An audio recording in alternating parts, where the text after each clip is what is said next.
ప్రజల ప్రాణాలు కాపాడడం తమ ప్రభుత్వ తక్షణ కర్తవ్యమన్నారు ముఖ్యమంత్రి చంద్రబాబు.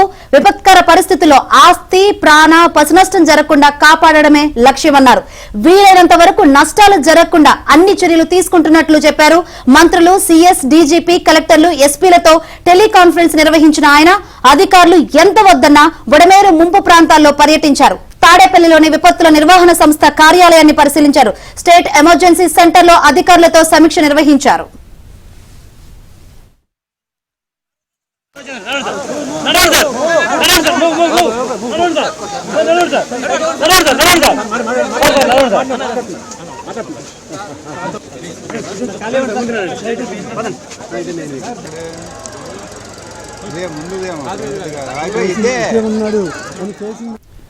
ఇక అన్ని విషయాల్లో శ్రద్ధ తీసుకుంటున్నామన్న చంద్రబాబు రెస్క్యూ ఆపరేషన్ తో బాధితులకు పునరావాసం కల్పించడం ద్వారా అన్ని ముందస్తు చర్యలు తీసుకుంటున్నామన్నారు. ఇక సహాయక చర్యల్లో ప్రజలు కూడా భాగస్వామ్యం కావాలని కోరారు. విపత్తు సాయాన్ని 5 లక్షలకు పెంచామన్నారు. నష్టపోయిన ప్రతి ఒక్కరికి న్యాయం చేస్తామని హామీ ఇచ్చారు. వరద బాధిత కుటుంబానికి 25 కిలోల బియ్యం, కిలో చొప్పున 5 రకాల నిత్యావసర సరుకులు ఇస్తున్నామన్నారు.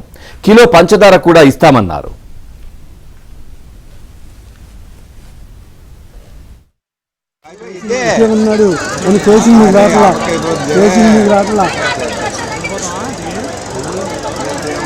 చూడు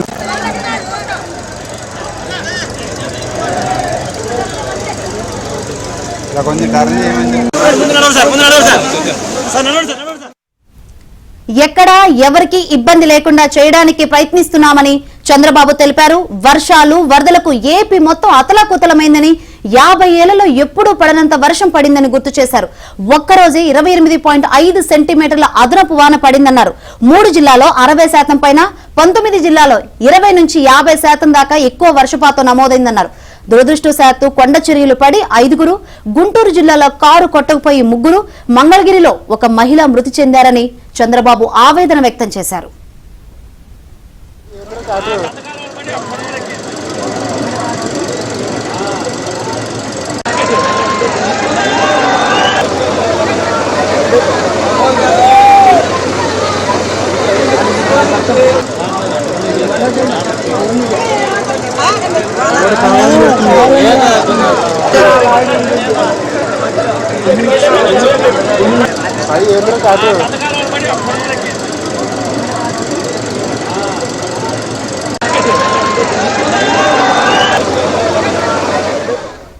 ఇక ఎన్టీఆర్ జిల్లాలో బుడమేరుతో పాటు ఖమ్మం, నల్గొండ జిల్లాల నుంచి వాగుల నుంచి వరద వస్తోంది. దీంతో ప్రకాశం బ్యారేజీకి 8.90 లక్షల క్యూసెక్కుల నీరు రానుంది. అది 10 లక్షలకు పైగా క్యూసెక్కులు వచ్చే అవకాశం ఉంది. ఇక 10 నుంచి 12 లక్షల క్యూసెక్కుల వరద వస్తే తక్షణం ఎలా స్పందించాలన్న దానిపై దృష్టి పెట్టారు. బ్యారేజీ దిగువ ప్రాంతాల గ్రామాలు ముంపు బారిన పడకుండా ప్రజలను అప్రమత్తం చేశారు.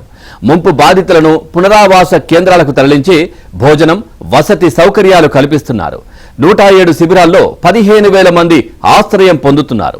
బుడమేరు వాగుకు పడిన గండిని ఇప్పుడు పూడ్చే అవకాశం లేదు. దీంతో ఆ VTPS వద్ద నీళ్లు వచ్చి విద్యుత్ ఉత్పత్తికి అంతరాయం కలిగింది. కొల్లేరు సరస్సుకు పోవలసిన నీరు కూడా పోలేని పరిస్థితి. 111,000 హెక్టార్లలో వ్యవసాయ పంటలు, 7,360 హెక్టార్లలో ఉద్యాన పంటలు ముంపు బారిన పడ్డాయి. పెదకాకాని సమ్మర్ స్టోరేజీ ట్యాంక్ దెబ్బతింది. ఇక పెద్ద ఎత్తున రోడ్లు కోతపడ్డాయి.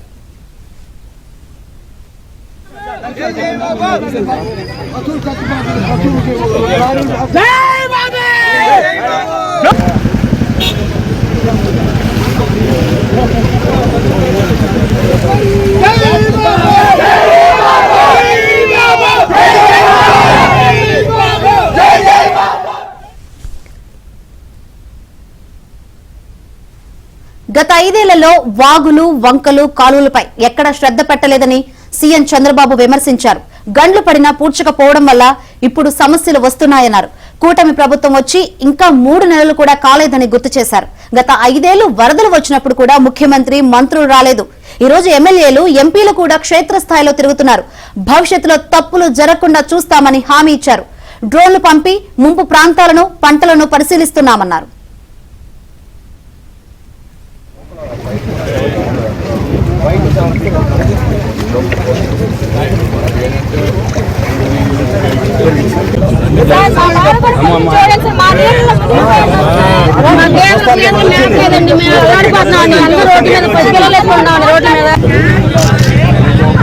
ఇంకా పెరుగుతూ ఉంది. మధ్యాహ్నం రాత్రికి ఏదేమైనా మీకు చాలా అన్యాయం జరిగింది. అంతగా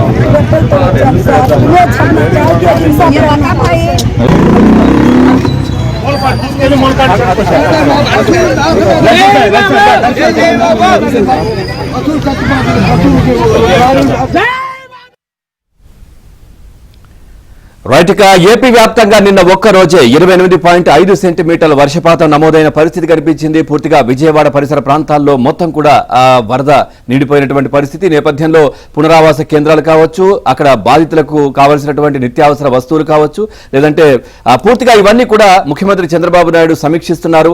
వరద బాధిత ప్రాంతాల్లోకి స్వయంగా వెళ్లి అక్కడ రెస్క్యూ ఆపరేషన్ లో కూడా పార్టిసిపేట్ చేస్తున్నటువంటి సిచ్యువేషన్ మనం చూస్తా ఉన్నాం. ఓవరాల్ గా ఈ అంశానికి సంబంధించి మరింత సమాచారాన్ని మా కరెస్పాండెంట్ సత్య లైవ్ లో అందిస్తారు. సత్య, పూర్తి డీటెయిల్స్ ఏంటి? నిన్న రాత్రి అంతా కూడా అంటే మొన్న 2-3 రోజులుగా వర్షాలకు సంబంధించినటువంటి సమీక్షలే కొనసాగుతున్నాయి. పూర్తిగా ఎక్కడైతే వరద బాధిత ప్రాంతాలు ఉంటాయో అక్కడికి స్వయంగా ముఖ్యమంత్రి వెళ్లి పరిశీలిస్తున్నటువంటి దృశ్యాలు మనం చూస్తా ఉన్నాం. పూర్తి డీటెయిల్స్ ఏంటి? పవన్, రాష్ట్రంలో విపరీతమైన వర్షాలు వరదలు ఉండడంతో రాష్ట్ర వ్యాప్తంగా ప్రజలు ఇబ్బందులకు గురవుతున్నారు. ముఖ్యంగా బెజవాడ చుట్టుపక్కల బుడమేరు పొంగి పొరలడంతో 2-3 చోట్ల బ్రీచ్ అవడంతో దీంతో విపరీతమైనటువంటి వాటర్ ఫ్లోటింగ్ అయ్యి సామాన్యులందరూ కూడా ఇబ్బంది పడుతున్న పరిస్థితి అయితే ఉంది. అయితే దీనికంటే అత్యంత ప్రమాదకరమైన అంశం మరొకటి జరిగింది. ఏబిఎన్ ఎక్స్క్లూజివ్గా అంశాన్ని కూడా వెలుగులోకి తీసుకొచ్చింది. ముఖ్యంగా ప్రకాశం బ్యారేజీ 69వ గేటు అంటే విజయవాడ నుంచి 4వ గేటు వద్ద 4 పెద్ద బోట్లు కొట్టుకురావడంతో ఆ గేటు పైకి లేపే వెయిట్స్ ఏవైతే ఉన్నాయో వాటికి ఆ బోట్లు తగిలి అవి కొంతమేరకు దెబ్బతిన్నాయి. అయితే ఈ ప్రమాదం వల్ల ప్రకాశం బ్యారేజీకి జరిగిన నష్టం అంటే ఇబ్బంది స్వల్పమా లేదా అధికమా అనేది ఇరిగేషన్ శాఖ అధికారులు ఇంకా అంచనా వేసే పనిలో ఉన్నారు. ప్రస్తుతం అయితే ఆ శాఖ అధికారులు ఇప్పటికే అక్కడికి చేరుకుని అక్కడ జరిగినటువంటి ప్రమాదాన్ని అంచనా వేస్తున్నారు. బోట్లు ఒకేసారి 4 పెద్ద బోట్లు వచ్చి అక్కడ గేటు 69వ నెంబర్ గేటు వద్ద తగలడంతో అక్కడ ఉన్నటువంటి కాంక్రీటు అది డ్యామేజ్ అయింది. అదేవిధంగా వెయిట్స్ కూడా దెబ్బతిన్నట్టుగా మనకు అంతున్న సమాచారాన్ని బట్టి తెలుస్తోంది. ఇది ఇలా ఉంటే నిన్న రాత్రి అర్ధరాత్రి కూడా అపరాత్రి అని కూడా లేకుండా ఉదయం 4 గంటల వరకు కూడా ముఖ్యమంత్రి చంద్రబాబు బాధితులను పరామర్శించడానికి వెళ్లడం జరిగింది. ముఖ్యంగా సింగనగర్ ప్రాంతం కావచ్చు, అదేవిధంగా కృష్ణలంక ప్రాంతం కావచ్చు, ఆయా ప్రాంతాల్లో ఆయన స్వయంగా పర్యటించి బాధితులు ఎవరైతే ఉన్నారో వాళ్ళందరినీ కూడా పరామర్శించడం జరిగింది. వారికి ఏదైతే రైసు అదేవిధంగా ఇతర కూరగాయలు కూడా ఆయన స్వయంగా అందించారు.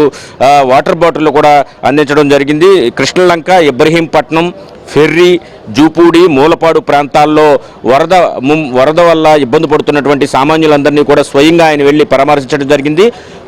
తెల్లారు గంటల 4 గంటల వరకు కూడా ఆయన ఈ పర్యటనలోనే ఉండడం జరిగింది. ఆయన ఎన్డీఆర్ఎఫ్ బోట్లో స్వయంగా ఆయనే వెళ్ళి ఎవరైతే వరదలో చిక్కుకున్నారో వారితో మాట్లాడి ప్రభుత్వం పూర్తి స్థాయిలో సహాయ సహకారాలు అందిస్తుందని కూడా చెప్పడం జరిగింది.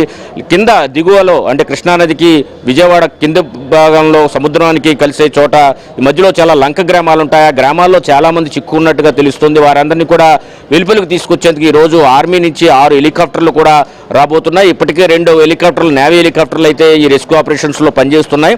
దీంతోపాటు కేంద్రం పలు బోట్లను కూడా రాష్ట్రానికి రెస్క్యూ ఆపరేషన్స్కి పంపిస్తున్న పరిస్థితి అయితే ఉంది. మరోవైపు ముఖ్యమంత్రి స్వయంగా నిన్న రాత్రి నుంచి కూడా ఇక్కడ విజయవాడ కలెక్టరేట్లోనే ఉంటూ మొత్తం పరిస్థితిని ఎప్పటికప్పుడు సమీక్షిస్తున్నారు. గంటకు కూడా అధికారులను అడిగి విషయం తెలుసుకుంటున్నారు.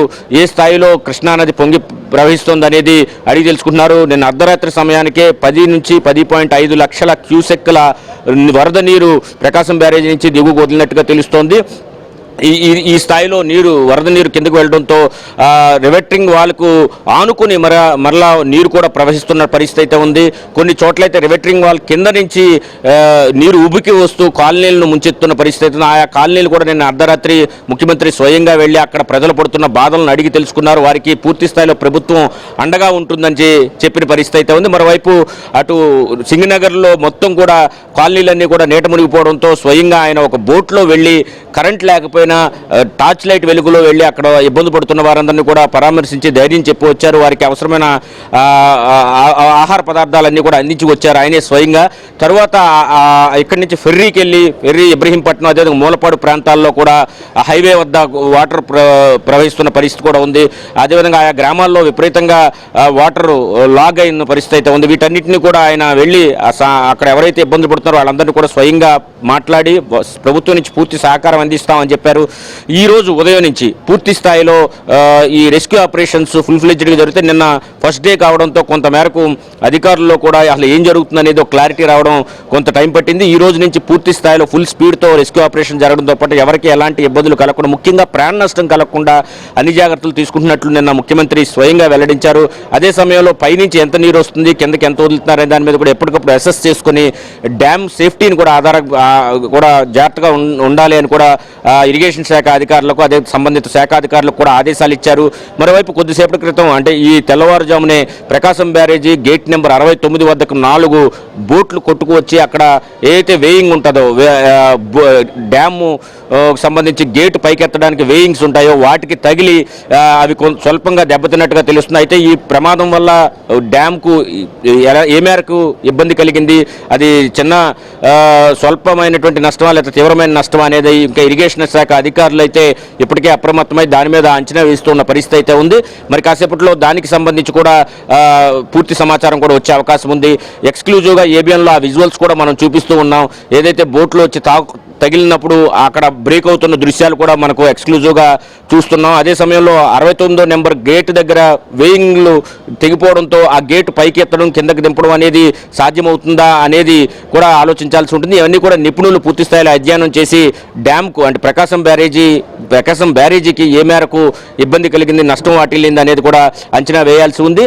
మరోవైపు రాష్ట్ర వ్యాప్తంగా మరలా వర్షాలు నిన్న అర్ధరాత్రి నుంచి మరలా వర్షాలు ప్రారంభమయ్యాయి. దీంతో ప్రజలు చాలా భయాందోళనలు ఉన్నారు. చాలా చోట్ల ప్లీజ్ టేక్ కేర్ అంటూ కూడా మెసేజ్లు పెడుతున్నారు.